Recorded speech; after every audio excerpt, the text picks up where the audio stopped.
Hi, എല്ലാവർക്കും സുഖമെന്ന് വിശ്വസിക്കുന്നു. ഇന്ന് ഞാൻ വന്നിട്ടുള്ളത് റൂട്ട് കനാൽ കഴിഞ്ഞ് വീണ്ടും എന്തുകൊണ്ട് വേദന വരുന്നു എന്നൊരു വീഡിയോ നമ്മൾ ചെയ്തു.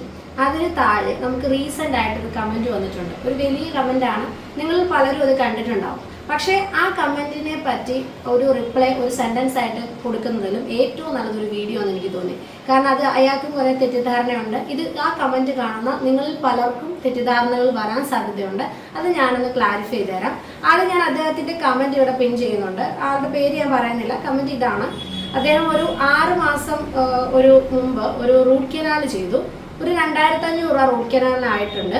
അത് കഴിഞ്ഞിട്ട് അദ്ദേഹം ക്യാപ്പ് ഇട്ടിട്ടില്ല. അദ്ദേഹം പറഞ്ഞത് ആ ഡോക്ടർ ക്യാപ്പ് ഇടണ്ട എന്ന് പറഞ്ഞു. അത് നമുക്കറിയില്ല. എന്തായാലും നടന്ന സംഭവം ഇതാണ്.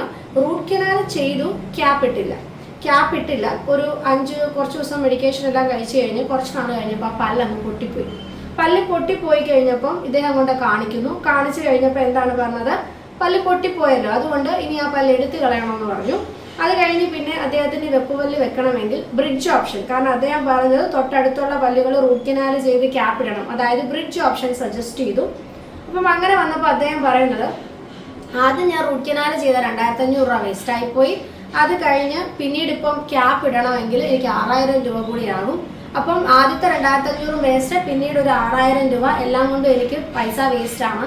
ഇത് പൈസ വാങ്ങിക്കുന്നതിന് വേണ്ടിയിട്ട് പറയുന്ന ട്രീറ്റ്മെൻ്റ് ആണ്. അതുപോലെ നമ്മൾ സജസ്റ്റ് ചെയ്യുന്നതിലും തെറ്റുണ്ട് എന്നാണ്. ഇതിൽ ഞാനൊരു കാര്യം പറഞ്ഞോട്ടെ. ഇദ്ദേഹം എൻ്റെ ആ വീഡിയോ കണ്ടിട്ടുണ്ടോ എന്ന് എനിക്കറിയില്ല. ഇനി ഇദ്ദേഹം എന്നെ മാത്രമല്ല, മൊത്തത്തിൽ എല്ലാ ഡെന്റിസ്റ്റുമാരെയാണ് ഉദ്ദേശിച്ചത് കേട്ടോ. നമ്മുടെ ക്ലിനിക്കിൽ ചെയ്ത പേഷ്യൻ്റ് എന്നല്ല, നമ്മുടെ യൂട്യൂബിന് താഴെ വന്നിരിക്കുന്ന ഒരു കമൻറ്റാണ്. അപ്പോൾ അദ്ദേഹത്തിൻ്റെ ചികിത്സ എടുത്ത ക്ലിനിക്കിനെ പറ്റിയോ അല്ലെങ്കിൽ ആ ഡോക്ടറെ പറ്റിയോ അതൊന്നും എനിക്കറിയില്ല. ഞാൻ അതൊന്നും പറയുന്നുമില്ല, ഇദ്ദേഹത്തിൻ്റെ പേരും പറയുന്നില്ല. നടന്ന സംഭവം എന്താണെന്നുള്ളത് ക്ലിയർ ചെയ്തു തരാം. നമ്മുടെ ഈ വീഡിയോ കണ്ടിട്ടുള്ള ആളാണെങ്കിൽ താങ്കൾ തീർച്ചയായിട്ടും റൂട്ട് കനാലിനെ സംബന്ധിച്ച് നമ്മൾ മുമ്പ് ചെയ്തിട്ടുള്ള പല വീഡിയോസ് കൂടി കാണണം. കാരണം ഒരു അസുഖത്തെ അല്ലെങ്കിൽ ഒരു കണ്ടീഷനെ പറ്റിയുള്ള ഒരു പൂർണ്ണമായ ധാരണയിൽ വന്ന ഒരു കുറവാണ് ഇവിടെ സംഭവിച്ചിട്ടുള്ളത്. നമുക്കറിയാം, നമ്മൾ എപ്പോഴൊക്കെ റൂട്ട് കനാലിനെ പറ്റി പറഞ്ഞാലും റൂട്ട് കനാൽ ട്രീറ്റ്മെൻറ്റ് പറഞ്ഞ് തീരുന്ന ആ നിമിഷം തന്നെ നമ്മൾ നിങ്ങൾക്ക് ഒരു കാര്യം കൂടെ പറഞ്ഞു തരാനുണ്ട്. റൂട്ട് കനാൽ കഴിഞ്ഞ പല്ല് അത് ബ്രിട്ടിലാണ്, അതിന് ആരോഗ്യം കുറവാണ്. കാരണം അതിൻ്റെ പൾപ്പ് എടുത്ത് മാറ്റിയിട്ടുണ്ട്. പൾപ്പ് എടുത്ത് മാറ്റുക എന്ന് പറയുമ്പോൾ ആ പല്ലിലേക്കുള്ള സർക്കുലേഷൻസോ കാര്യങ്ങളോ ഒന്നും അവിടെ നടക്കുന്നില്ല. അതുകൊണ്ട് തന്നെ ആ പല്ല് വളരെ വീക്ക് സ്റ്റേജിലാണ് ഉള്ളത്. അങ്ങനെയുള്ള ഒരു പല്ല് ശക്തിയായ ബൈറ്റിംഗ് ഫോഴ്സുകളോ അല്ലെങ്കിൽ നിങ്ങൾ കട്ടിയുള്ള ആഹാരങ്ങൾ ചവയ്ക്കുമ്പോഴോ പൊട്ടിപ്പോകാം. അത് ഒഴിവാക്കുന്നതിന് വേണ്ടിയാണ് റൂട്ട് കനാൽ ചെയ്തതിന് ശേഷം ക്യാപ്പ് ഇടുന്നത് നിർബന്ധമാണ് എന്ന് തന്നെയാണ് നമ്മൾ എല്ലാ വീഡിയോയിലും പറഞ്ഞിട്ടുള്ളത്. പലപ്പോഴും ഇതെത്ര തന്നെ ക്ലിനിക്കിൽ വരുന്ന പേഷ്യൻസിനോട് പറഞ്ഞാലും നമ്മൾ ഇതുപോലെയുള്ള അവയർനെസ് വീഡിയോകൾ ഇട്ടാലും ആളുകൾ അത് ഉപേക്ഷിക്കും. കാരണം അവർ ചിന്തിക്കുന്നത് 2500 രൂപ അല്ലെങ്കിൽ ഒരു 1500 രൂപ ക്യാപ്പിന് മുടക്കുന്നത് വേസ്റ്റ് ഓഫ് മണി എന്നാണ് ചിന്തിക്കുന്നത്. ഈ കേസിലും ഡോക്ടർ പറഞ്ഞതിൻ്റെ പേരിലാണോ അതോ പേഷ്യൻ്റ് ആണോ അറിയില്ല, ഇദ്ദേഹം ക്യാപ്പ് ഇട്ടിട്ടില്ല. റൂട്ട് കനാൽ കഴിഞ്ഞ പല്ലാണ്, ക്യാപ്പ് ഇട്ടിട്ടില്ല. സ്വാഭാവികമായിട്ടും അത് പൊട്ടിപ്പോകും. അങ്ങനെയാണ് ആ പല്ലിന് ക്രാക്ക് സംഭവിച്ചിട്ടുള്ളത്. അതെന്തുകൊണ്ട് സംഭവിച്ചു എന്നുള്ളത് അദ്ദേഹത്തിന് ക്ലിയർ ആയെന്ന് വിചാരിക്കുന്നു. ഓക്കെ, ഇത് റൂട്ട് കനാലിൻ്റെ പ്രശ്നമല്ല, റൂട്ട് കനാൽ കഴിഞ്ഞ് ക്യാപ്പ് ഇടാത്ത പ്രശ്നമാണ്. റൂട്ട് കനാൽ ചെയ്തത് എന്തിനാണ്? പല്ലിൻ്റെ വേദനയ്ക്കാണ്. അത് പരിഹരിക്കുക എന്നുള്ളതാണ് റൂട്ട് കനാൽ ട്രീറ്റ്മെൻറ്റിൻ്റെ ലക്ഷ്യം. റൂട്ട് കനാൽ കഴിഞ്ഞു കഴിഞ്ഞാൽ പല്ലിനെ സംരക്ഷിക്കേണ്ടത് ക്യാപ്പ് ഇട്ടാണ്. ഓക്കെ, ഇനി റൂട്ട് കനാൽ കഴിഞ്ഞ് പൊട്ടിപ്പോയൊരു പല്ല് അത് എടുത്ത് കളയുക എന്നുള്ളത് മാത്രമാണ് ഓപ്ഷൻ. അതിന് നമുക്ക് ഒന്നും ചെയ്യാൻ പറ്റത്തില്ല. അത് മുമ്പ് നമ്മൾ റൂട്ട് കനാൽ ചെയ്യുമ്പോൾ നിങ്ങളോട് നമ്മൾ വീഡിയോ ഇടുമ്പോഴും പറയുന്നത്, നിങ്ങൾ മുടക്കിയ 2500 രൂപ അല്ലെങ്കിൽ 3500 രൂപ വേസ്റ്റ് ആയി പോകും നിങ്ങൾ ക്യാപ്പ് ഇട്ടില്ലെങ്കിൽ. കാരണം ഈ പല്ല് പൊട്ടിപ്പോയി കഴിഞ്ഞാൽ എടുത്ത് കളയേണ്ടതായിട്ട് വരും. അത് വേസ്റ്റ് ആയി പോയതിന് പിന്നിലെ കാരണം നമ്മൾ ആ കൃത്യസമയത്ത് അതിനോടുള്ള ഉത്തരവാദിത്വം പാലിക്കാത്തതുകൊണ്ടാണ്. ക്യാപ്പ് ഇട്ടിരുന്നെങ്കിൽ ഈ പല്ല് പോകില്ല. അങ്ങനെയെങ്കിൽ അദ്ദേഹത്തിൻ്റെ പൈസ വേസ്റ്റ് ആവില്ല. ഇനി പൊട്ടിപ്പോയ സ്ഥിതിക്ക് അത് എടുത്ത് കളഞ്ഞേ പറ്റുള്ളൂ. ആ ട്രീറ്റ്മെൻറ്റിലും തെറ്റില്ല. ഇനി എടുത്ത് കളഞ്ഞു കഴിയുമ്പോൾ എന്താണ്, നമുക്ക് ഒരു ഭാഗത്ത് പല്ലില്ല. ആ പല്ല് ഫിക്സഡ് ആയിട്ട് വെക്കണമെങ്കിൽ 2 ഓപ്ഷനാണുള്ളത്. നമ്മൾ വെപ്പ് പല്ല് എങ്ങനെ വെക്കാം എന്നതിനെ സംബന്ധിച്ച് ഒരുപാട് വീഡിയോസ് ചെയ്തിട്ടുണ്ട്. അതിലൂടെ നിങ്ങൾക്ക് സുപരിചിതമായ വാക്കുകളാണ് ഡെന്റൽ ഇംപ്ലാന്റ്, അതുപോലെ തന്നെ ഡെന്റൽ ബ്രിഡ്ജുകൾ. ഡെന്റൽ ഇംപ്ലാന്റ് എന്ന് പറയുമ്പോൾ ഇദ്ദേഹം ഇപ്പം പറഞ്ഞതുപോലെ അടുത്ത പല്ലുകളൊന്നും റൂട്ട് കനാൽ ചെയ്യണ്ട, ഡയറക്റ്റ് ആ മിസ്സായ പല്ല് മാത്രം നിങ്ങൾക്ക് പ്ലേസ് ചെയ്യാൻ സാധിക്കും. അതിനെയാണ് ഡെന്റൽ ഇംപ്ലാന്റ് എന്ന് പറയുന്നത്. അതാണ് പ്രീമിയം ട്രീറ്റ്മെന്റ് എന്നും പറയുന്നത്. പക്ഷേ അതെന്ന് വെച്ചാൽ കുറച്ച് പൈസ ചിലവുള്ളതാണ്. പ്രീമിയം ട്രീറ്റ്മെന്റ് ആയതുകൊണ്ട് തന്നെ നിങ്ങൾക്ക് ഒരു 25,000 തൊട്ടൊക്കെയാണ് ആ ട്രീറ്റ്മെന്റ് സ്റ്റാർട്ട് ചെയ്യുന്നത്. അത് കാരണം ആ പല്ല് മിസ്സായതുകൊണ്ടാണ്, നിങ്ങളുടെ ഒറിജിനൽ പല്ല് എടുത്തു കളയേണ്ട വന്നതുകൊണ്ടാണ് ഇങ്ങനെ വരുന്നത്. രണ്ട് ട്രീറ്റ്മെന്റ് ആണുള്ളത്. ഡെന്റൽ ഇംപ്ലാന്റുകളും ഡെന്റൽ ബ്രിഡ്ജുകളും. പെർമനന്റ് ടൂത്ത് വേണമെങ്കിലുള്ള കാര്യമാണ്.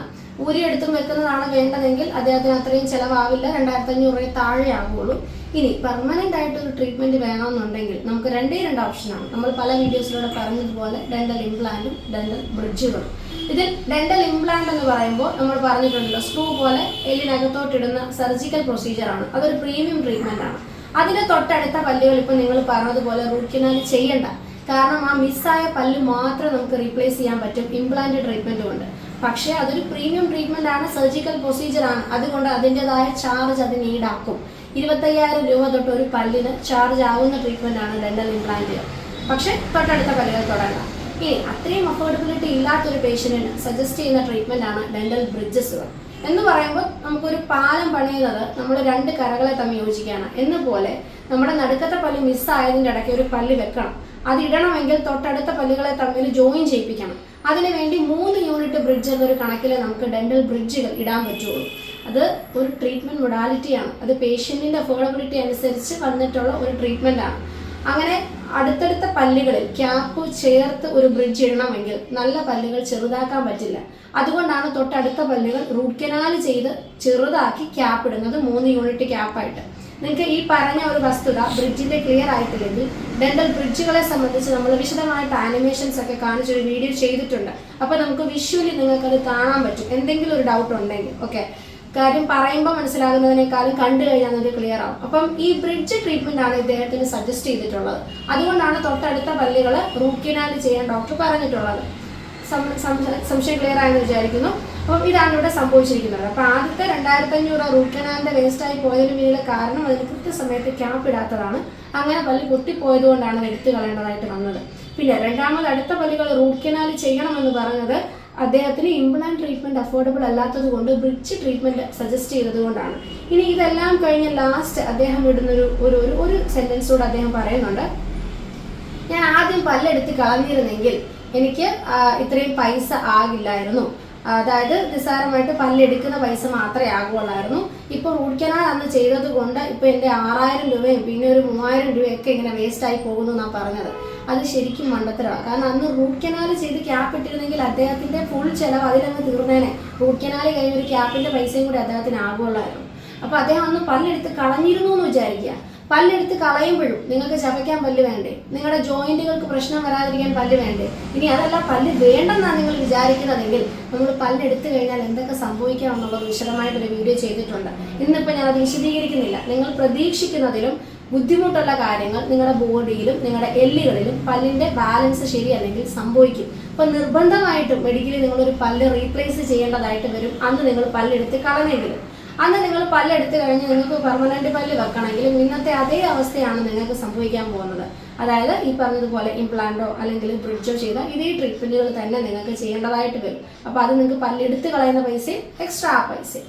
ഇവിടെ ആ റൂട്ട് കനാൽ ചെയ്ത് നിങ്ങളൊന്ന് മെയിൻറ്റെയിൻ ചെയ്തിരുന്നെങ്കിൽ ഈ ചിലവുകളൊന്നും വരില്ലായിരുന്നു. അപ്പം ഡോക്ടറുടെ ഭാഗത്താണോ പേഷ്യന്റിന്റെ ഭാഗത്താണോ തെറ്റുന്നൊന്നും ഞാൻ പറയുന്നില്ല.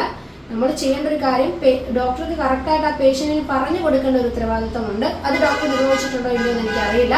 പക്ഷെ അത് കേട്ട് കഴിയുമ്പോൾ നമുക്കാണ്, നമ്മുടെ ബോഡിയാണ്, നമ്മുടെ പല്ലാണ്, പൈസയും നമ്മുടെയാണ്. അതനുസരിച്ച് അതിനൊരു കറക്റ്റ് ഡിസിഷൻ യഥാസമയത്ത് എടുക്കുക എന്നുള്ളത് പേഷ്യന്റിന്റെ റെസ്പോൺസിബിലിറ്റിയാണ്. അപ്പോൾ രണ്ട് കൂട്ടരെ നമുക്ക് നോക്കേണ്ടതായിട്ട് വരും. അപ്പോൾ നിങ്ങൾ പറഞ്ഞത് വെച്ച് ബാക്കിയുള്ളവർക്ക് മിസ്ലീഡിങ് ഇൻഫർമേഷൻ കൊടുക്കാതിരിക്കുക.